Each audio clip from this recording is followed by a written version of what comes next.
But first of all, congratulations on all the awards and all the hype that the movie has been having for all these months.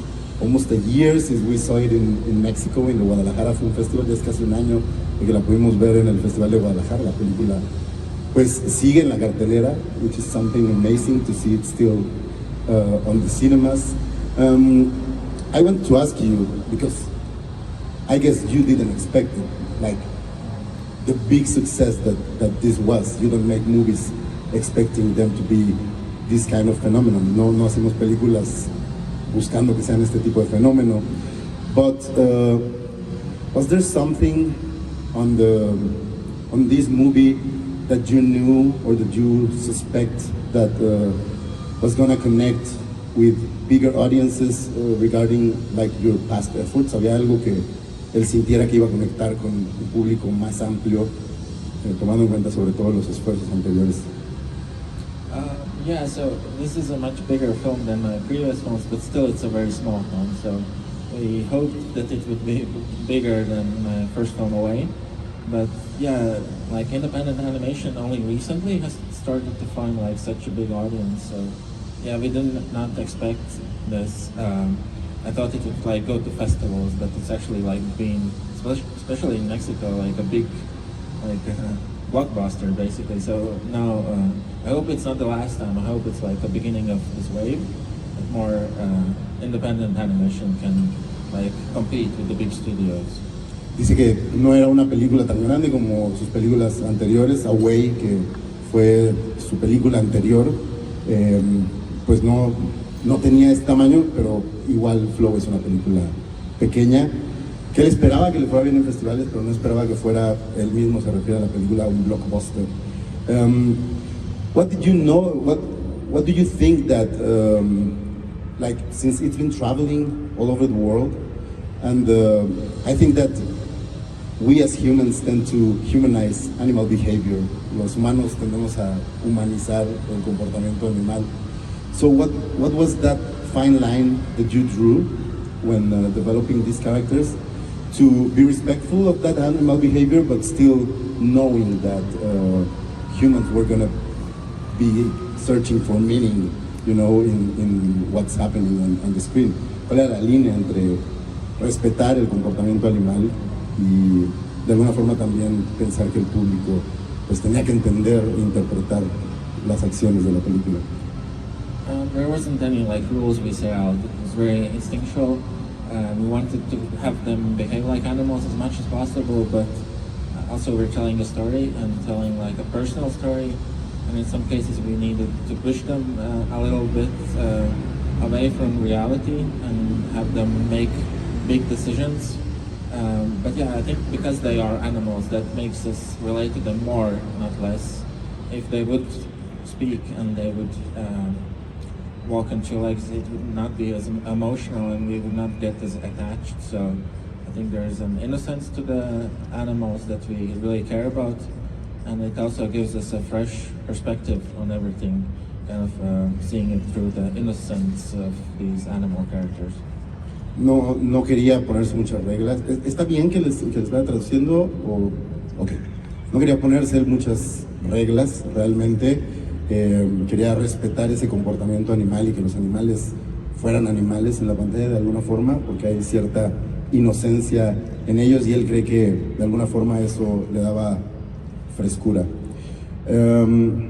Before we start opening questions for the audience, I think that many people has interpreted Flow as a film about coming together for like the general positive outcome of a difficult situation.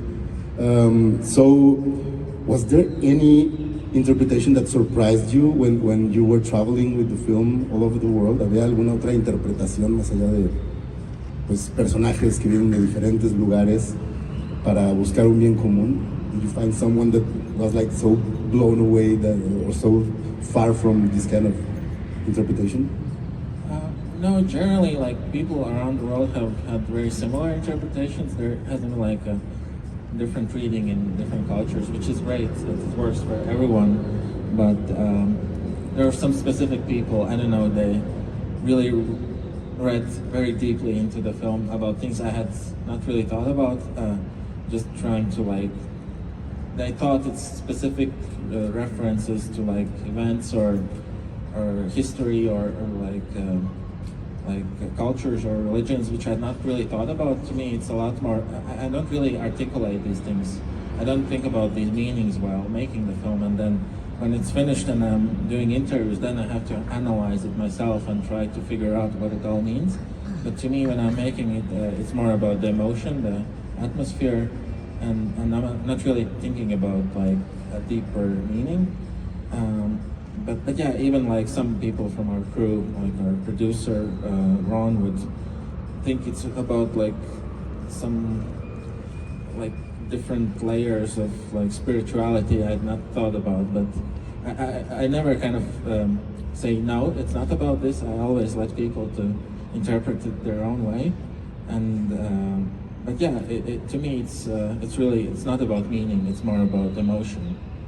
Dice que es una película que más allá de buscar un significado, es una película que busca emociones, que la mayoría de la gente encuentra ese significado del que hablábamos al principio, y que cuando ha habido otros, normalmente vienen como desde lo espiritual, desde lo religioso, incluso su propio equipo de producción encontraba los significados que nunca los niega, pero que él realmente estaba buscando la emoción.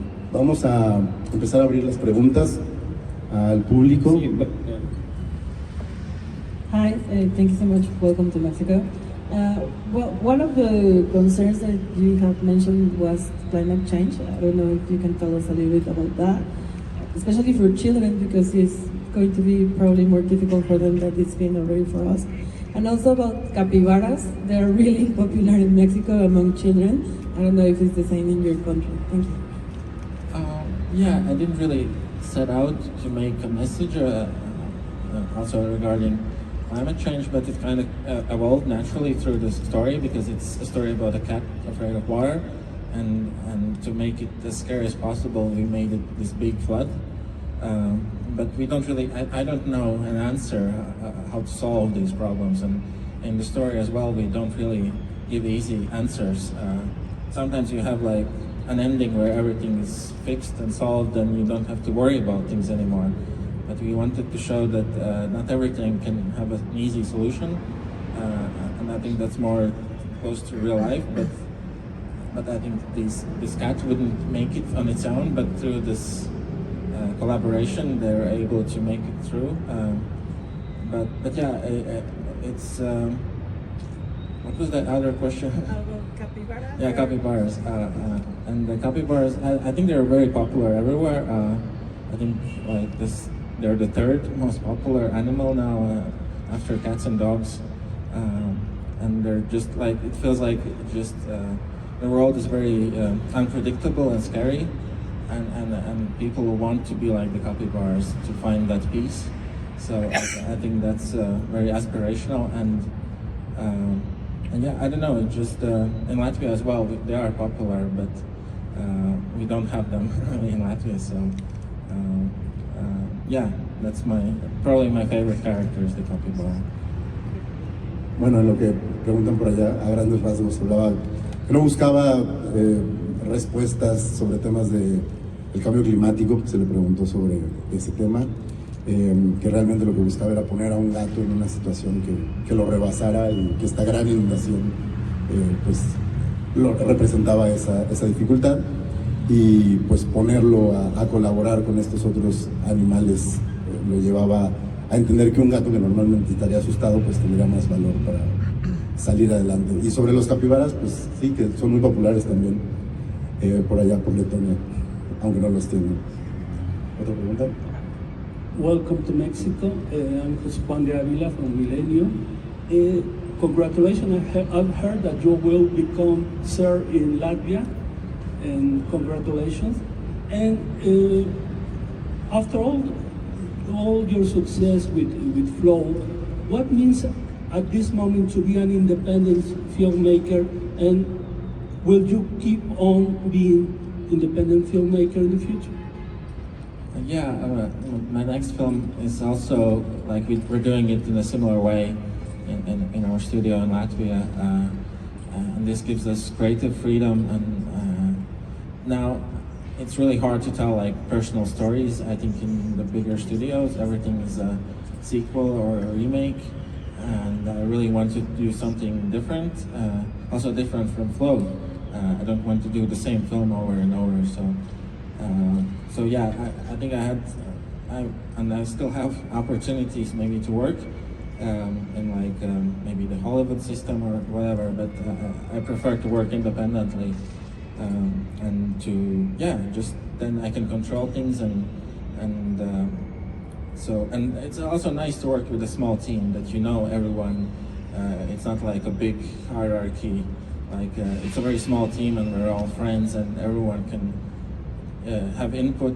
They can suggest things and I think it's very exciting that like an independent film made in Latvia can have this huge reaction so far here in Mexico, and it can kind of unite people. So that's the beauty of animation, especially, that it can kind of transcend like cultural boundaries, and so that's what I like keep doing. Good morning, everyone. Good morning, sir. It's a pleasure to meet you. My name is Cesar. First of all, I want to congratulate you for the huge success that this movie meant for your country, obviously. And I have one question for you. Winning the Academy Award and the Golden Globe for Best Animated Feature is a huge achievement, huge. How do you expect this kind of success to inspire these new future filmmakers? I think it not only inspires filmmakers, but it gives the incentive for financiers and producers and studios to make projects like this.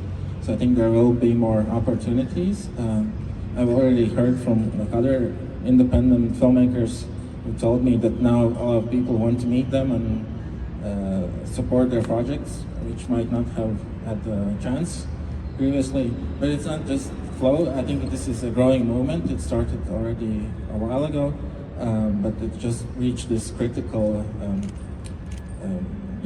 turning point. And yeah, so also we can make these films cheaper now and in smaller teams, and I didn't really like study this. I didn't go to film school, so you don't really need to there are less gatekeepers. You can do these things, and they can also, I think animation can, as I said, it's not as linked to one specific culture, so it can work more globally than maybe live action.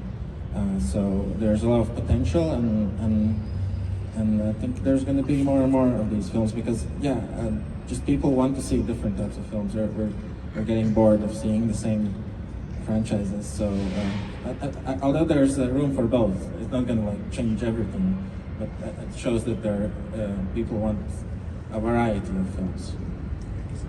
Bueno, se le preguntó sobre si quiere mantenerse independiente y si eso iba a cambiar a partir de premios como el Globo de Oro y el premio de la Academia, y él dice que quiere mantenerse independiente, que también se le preguntó si quería inspirar a otros cineastas. Dice que más que inspirar a otros cineastas, él lo que quiere es inspirar a que los productores independientes o productores más grandes de alguna forma se animen a financiar y apoyar este tipo de proyectos que cada vez son más importantes. Hi Gints, how are you? First of all, I have to thank you because I win a bet for Flow. Yeah, I win a great dinner. So you're invited if you want to come, and if you don't, if you are not doing nothing in the afternoon. That's first. Then, when I saw Flow, it was beautiful, but I noticed that it's universal. I think this is more cinema than cinema because it speaks with the language of feelings, and this make me wonder about what we think. If Flow can be used like a speech in between different countries, different languages, what did you live in there? What part of you live in Flow? So I think cinema can express things that I at least can't articulate otherwise. that's why I make films, to kind of express these feelings. I had to kind of learn how to speak, how to explain things to the team, because before I was just working on my own, but now I had to figure this out. But there's still some things I can't express with words that you can only express in cinema, and it's like another language, and it doesn't need to be translated. We can all understand it, and I think that's quite beautiful. And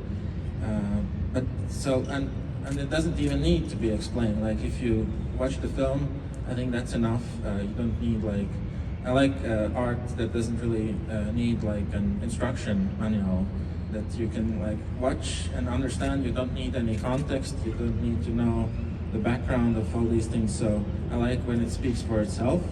And but yeah, for me it is a personal story. It is about my experience of making the film itself. So it was my way of kind of going through these feelings and forcing me to learn how to collaborate, which I had not really done before. By making a story about it, I had no excuse but to do it. Bueno, primero le dijeron que ganaron una apuesta gracias a la película. Creo que muchos ganamos muchas quinielas gracias a Flow. Many of us won on the Oscar ballot thanks to you and your movie. Y se le preguntó qué dejó de él en esta película, que aboga mucho por los sentimientos. Y él dice que de alguna forma él es una persona que le cuesta trabajo expresarse y hablar y explicar. Él cree que el arte no necesita un manual, pero que es un reflejo de las dificultades que él pasa haciendo una película con más personas, porque a veces no tiene la fluidez para explicarle a los demás cómo y qué quiere. I wanted to add something about that before the next question, because you did the music for the movie also. How much of that musical side of your creative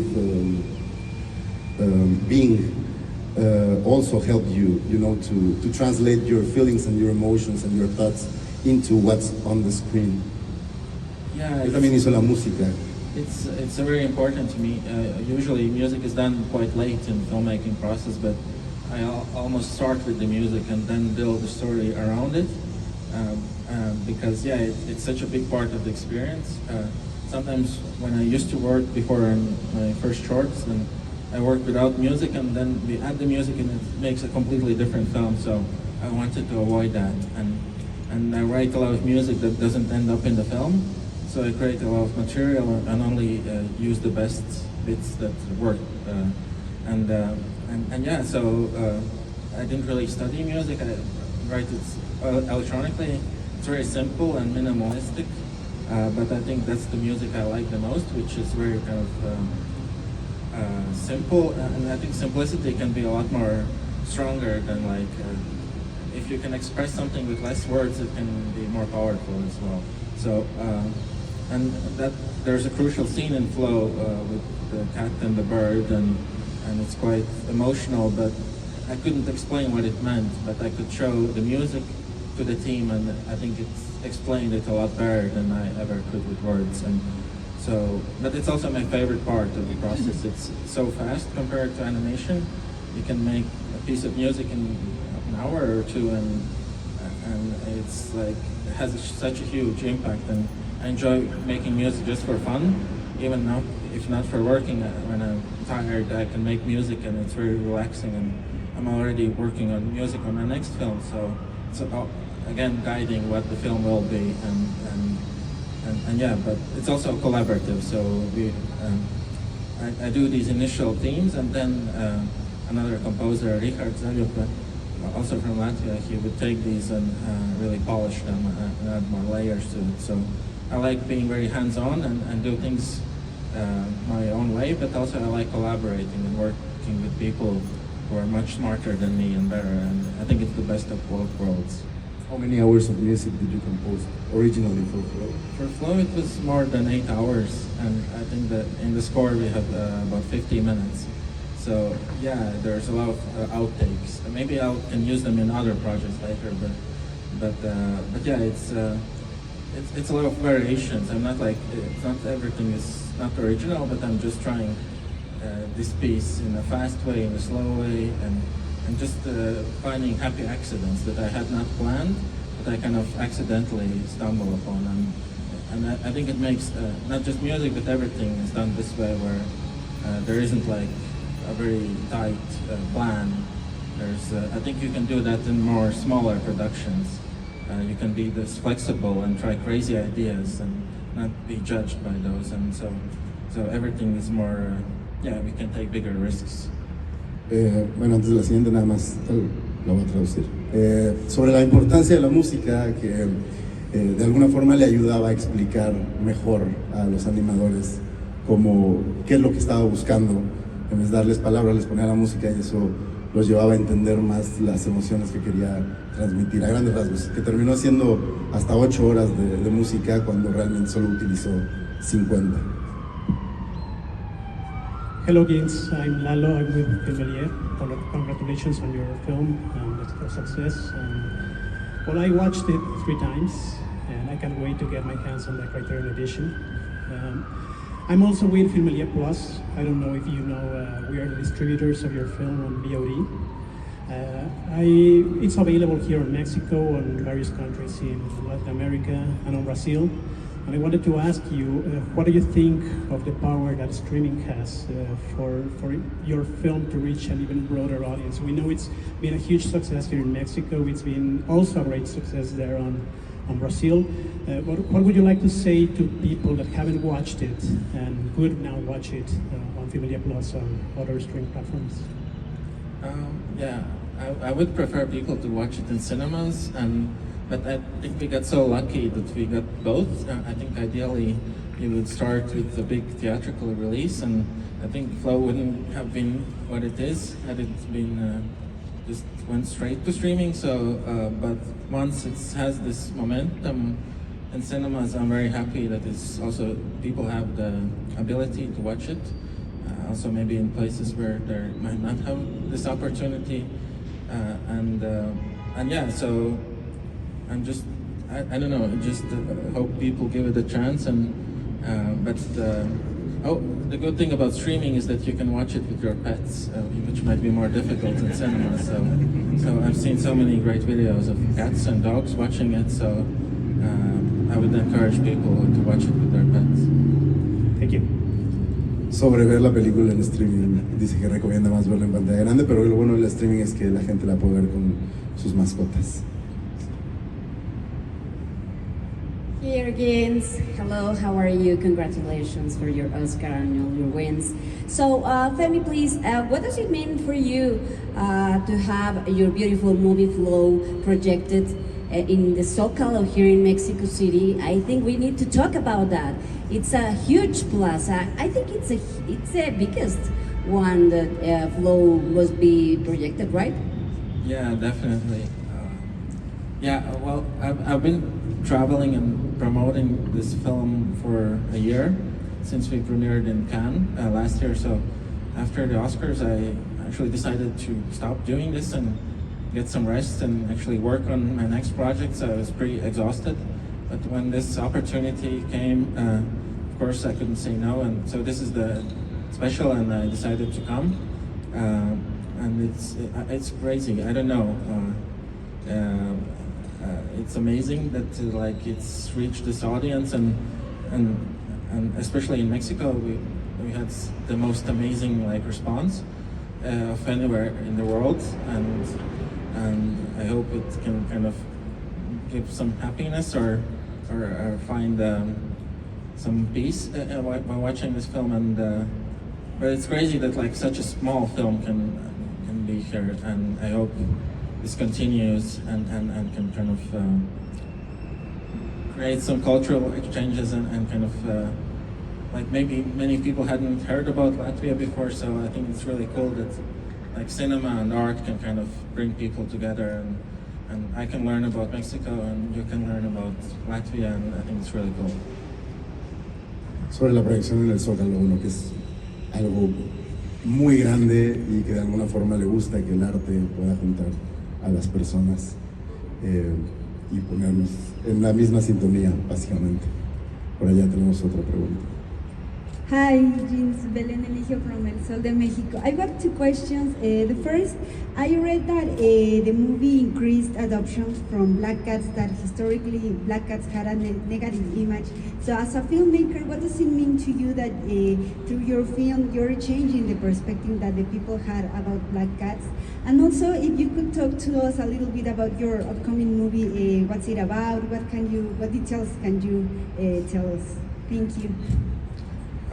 Yeah, I think it's great that it's bringing some positive change to cats, and I don't know, it's just, again, it's not something you can plan, and we had so many amazing unexpected things happening, and so yeah, this is amazing. My next film, yeah, it's an animated feature. It's the first time I've done some dialogues, which is a new challenge for me. I've been writing the script now. I've been working on it while traveling with Flow, so it's actually pretty far along. But yeah, we're hoping to finish it more quickly than Flow. I've learned a lot of things. Flow took 5 years. I think we can make this next one in 3 years. We're making it in Latvia, and but yeah, it's what I can tell about it is that yeah, the main characters are humans. There are some animals. It's a personal story to me. It's technically quite unique. The technique we're using is never been done in animation.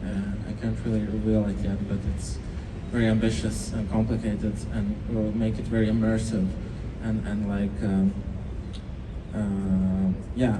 But it's what I can tell a little is like this scene in Flow with the cat and the bird ascending up into the. I don't want to spoil it for people who haven't seen it, but there's a crucial scene in Flow towards the end, and thematically it's very. I'm taking this idea and expanding on it. So the next film is pretty much all about what that scene is about. Habla un poco sobre su próxima película, que tiene protagonistas humanos, algunos personajes que también son animales, y que es la primera vez que va a hacer diálogos, que está siendo un reto para él, pero que tiene mucho que ver con aquella escena crucial de Flow, que tiene que ver con un personaje que se eleva, para quienes no la han visto. Hola, es para traducir. ¿Qué emociones o ideas consideraste imposibles reflejarlo a través de palabras que quizá ahorita se están complementando con tu próxima película, que están ahí presentes en Flow? Y justo con la creación de esta película, además de lo que ya nos comentaste de esta nueva, ¿qué perspectivas sobre la narrativa fílmica van a posibilitar que hagas cine de esta forma o de animación? That's a tough one. Regarding la primera parte, ¿me la recuerdas, perdón? Te escucho. Oh. What ideas and emotions you are gonna put on your next film that maybe you were not able to put into words or maybe into this film? And la segunda?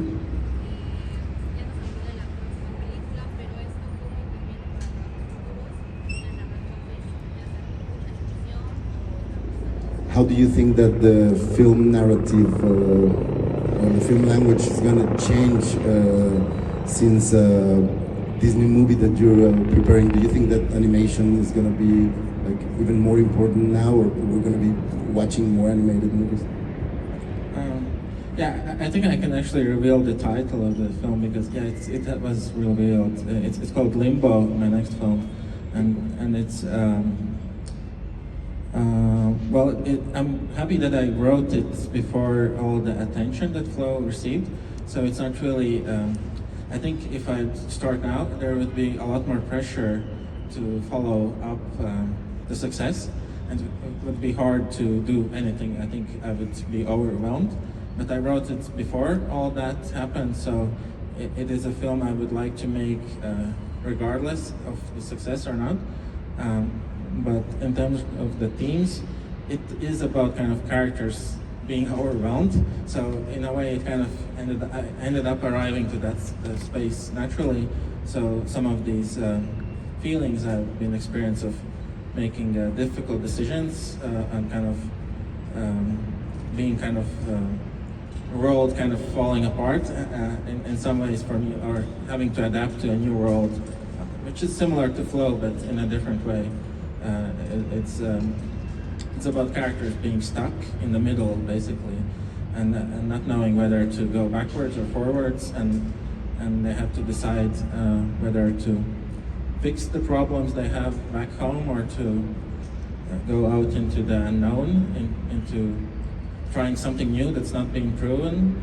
And that's the central argument, whether to fix things or to abandon them and do something new. So, and I don't really know the answer, and it's not really saying that one thing is wrong and the other is right. I'm trying to show that both can be wrong and right. That's the themes, but the technique is, it's, well, what I can say is that, in Flow we had some very long shots, which go on for 5 minutes, and then the next one we'll be pushing that a lot further, so there will be very, very long shots, which is very complicated.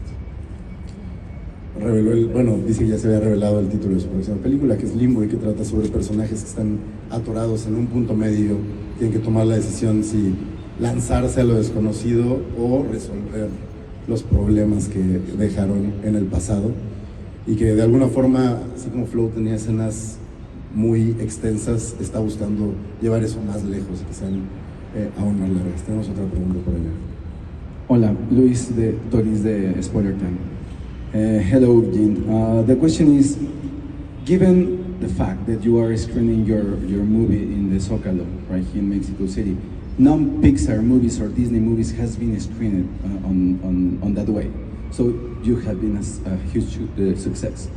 What were the challenges that you have to overcome due to that, to defeat all these kind of cliches that we got already right now on animations and being this huge success?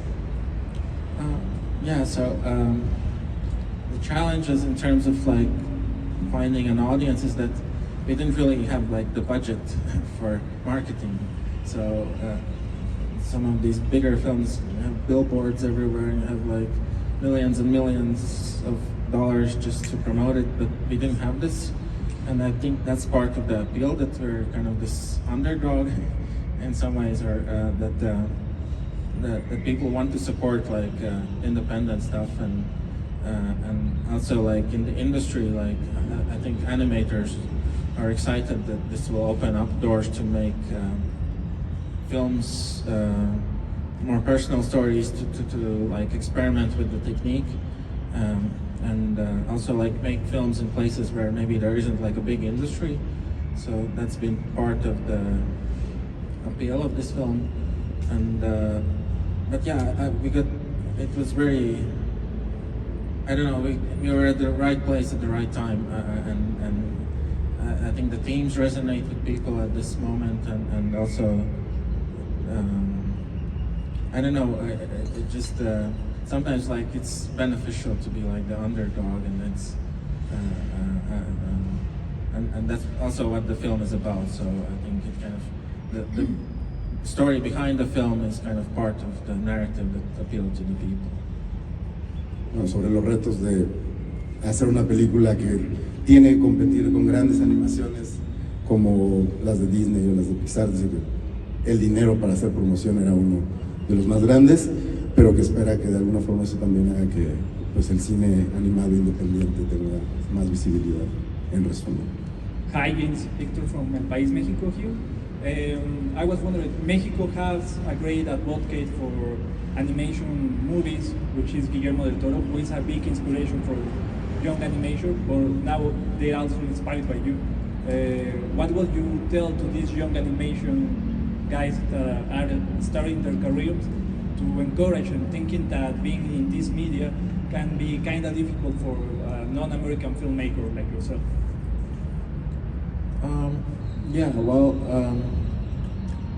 I would just encourage people to make films, and like my first films are not great, but you have to like make many films until you have to like go through these experiences and fail a bunch of times and it takes a long time. It's not that I came out of nowhere and flow just came into existence. It took a long time, and it requires perseverance, but it's a really cool job, I think. It's like sometimes people think that animation is very boring and repetitive and takes patience, but it's actually very exciting, and every day I'm doing something very different, doing like animation and music and sound and art, so it encompasses every type of art form, so that's really cool. But it just, I think it's best not to try to copy what other people are doing. You can be inspired and learn from them, but I think by being unique, that helps you to stand out, and I think in case of Flow that it is so different from maybe some bigger films. That's part of the appeal, and just trying to find what makes you unique, just opening yourself up and sharing personal experiences which maybe you don't want really to share. I think that's how people connect to films, that you can sense that there is some authenticity and it's not just some fake manufactured emotion, but there's something real about it. And even if it's not technically perfect, I think if there's strong ideas and emotions underneath, I think those can make people forget if it's not like the biggest, most expensive thing out there. ¿Sobre qué le diría a los nuevos cineastas que se quieren animar a la animación? Dice que hacer muchas películas, que él mismo considera que sus películas anteriores no son tan buenas, pero que se mantuvo trabajando y haciendo más cosas para pues cada vez ser mejor, y que sobre todo el consejo es que se mantengan fieles a sí mismos y que no sientan como esas presiones externas. This is our last question, Gints. So, hi, my name is Kenya from Cartoons on the Moon. It's such a pleasure meeting you. I was wondering if you will consider to take something from here, from your visit to Mexico, to take something with you as an inspiration for future projects. I don't know, I just arrived recently. I've been exploring the city, which has been very inspiring, but yeah, probably everything kind of finds, it's hard to say right now, but yeah, it's very likely that this is, especially the upcoming screening, will be very impactful, so I'll probably remember that. But yeah, you can ask me this when my next film is finished, if there was something that influenced it from Mexico. Bueno, ¿qué se llevaría de México que le inspira otras cosas? Dice que seguramente será muy impactante la proyección del rato. Van a ir, ¿no? They're gonna be there. Y pues bueno, que espera que de alguna forma todo lo que absorbe termine saliendo de una forma u otra. We have another last question. Please, now you are a hero in your country. How do you feel with that? And what can you tell us about what will happen on Sunday? This Sunday? On Sunday? The lighting. Yeah. When? The lighting. You're gonna be lighted. Oh yeah. In Latvia, it's been very strange and surreal. I don't know. It's usually animators are not like public figures. I'm more used to like sitting in my studio on my own, and now you get recognized sometimes on the street, so that's very strange. I'm not really seeking this out. I just want to make films. I don't want to like. Yeah, that's not what I sought out, but I think it's good for the. It seems like it's been brought joy to a lot of people in Latvia, that kind of inspired that. Like it's a small country, but it can kind of have a big impact, and maybe other people will also will help them to, like, I don't know, find some courage. Yeah, but no, and there's this awards season, awards kind of ceremony that on Sunday they're giving this medal, kind of this highest honor. So me and the producer, also Richards, the composer who wrote the score with me, will be given this award, and yeah, it's really cool that like also like culture is being recognized. Like often these things are, I don't know, it's given to like athletes or like important, I don't know, diplomats or whatever. But it's also cool that cultural people are just yeah, honored. So because it's such a big deal. It's not just entertainment. It's not just fun, which is also great, but it can kind of help like the whole like I think it's really helped the economy. It's helped like the mood and the spirit. So I think art and culture is very important, especially now when there's a lot of like scary stuff happening. I think it's we need some escape, but also to find joy, but also to like make it seem less scary. So I hope that it can kind of help in those ways. El domingo lo van a condecorar, dice que no es lo que él busca, que seguir haciendo películas, pero de alguna forma le da gusto que la cultura esté siendo reconocida en su país, que este tipo de premios suelen dárselo a atletas, a diplomáticos y pues que se siente básicamente muy honrado. So, Sir Gints, thank you so much for your time. It's been a pleasure talking with you. I think everybody from the press is very happy to have the opportunity of talking with you, and see you in a couple of hours in the Zócalo. See you there. Gracias. Buenas tardes.